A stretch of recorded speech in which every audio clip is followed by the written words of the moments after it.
එතනදී අයිතිකාරයක් කියන්න බෑ ප්‍රධාන වශයෙන්ම මෙයාට සහ මෙයාට කියලා. මොකද ඒකට හේතුවක් තියෙනවා සර්. යම් නිර්මාණයක් කරද්දී සමහර වෙලාවට දැන් අපි කියනවා රයිට් කෝරස් එක මම ලිව්වේ ෆස්ට් වර්ස් එක සර් ලිව්වේ. එතකොට සෙකන්ඩ් වර්ස් එක සර් ලිව්වේ. මම කෝරස් එක විතරයි ලියලා තියෙන්නේ. නමුත් මේ ගීතේ ටිකක් කල් ජනතාව අතරට යද්දී මතක තියෙන්නේ ගොඩක් වෙලාවට කෝරස් එක විතරයි. නමුත් අර අනිත් කෙනා ලියපු දේවල් ඒ වචන ටික මිනිස්සුන්ගේ මේ නිරන්තරයෙන් කියවෙන්නේ නැහැ.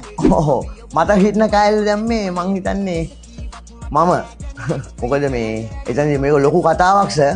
සොහොයුරනේ කියන පදනම මේ තේමාව යටතේ තමයි මේ ගීතේ ලියන්නේ. සහ මද්ද්‍රව්‍ය ගන්න පුද්ගලයෙක් ඒකෙන් අයින් වෙනකොට ඒ ඇති වෙන හැඟීම් පිළිබඳව තමයි මේ ගීතෙන් කියන්නේ.